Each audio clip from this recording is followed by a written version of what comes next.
Practice makes perfect, they say. And I've heard that so many times when I was preparing for a speech. Practice, practice, practice, Rachel.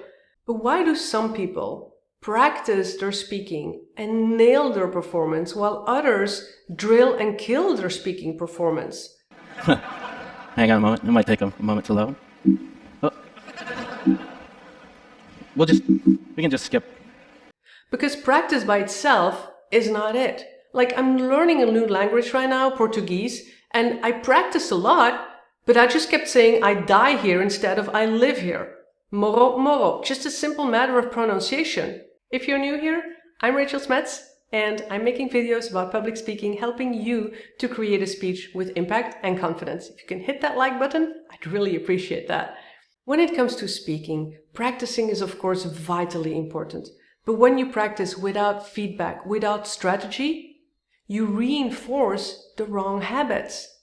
So for example, when you practice speaking too soft and a volume that's too soft, you'll continue doing that and you'll lose the audience. You practice speaking too fast, you'll end up like gasping for breath. When you're practicing too many gestures, you'll end up like moving your arms and hands or moving across the stage so much that it's so annoying and you'll start sweating. When you're practicing and you're still maintaining your filler words and saying and so, you know, all these filler words, the more you practice them, the more you'll be using them. So instead of just practicing for the sake of practicing, here's what you can do. You take your phone and you record yourself for 45 seconds. No worries, it's just for your eyes only. Nobody has to see it. I made a video on exactly how to do that and I'll link to it below.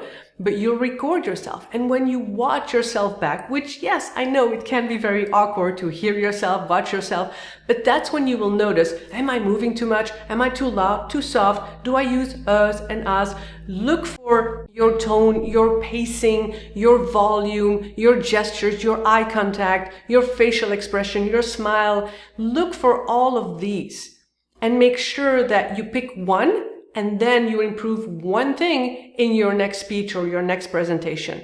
And I want you to comment below what that one thing is that you'll improve next time. The way you watch yourself back is when you will see your performance and when you can improve that. You can do it by yourself or you can ask feedback. That's how you will be able to practice the right habits and improve every single time so you can create speeches with more impact and more engagement. It's just like going to the gym. You can practice and do abs and crunches over and over and over again, but be killing your back at the same time.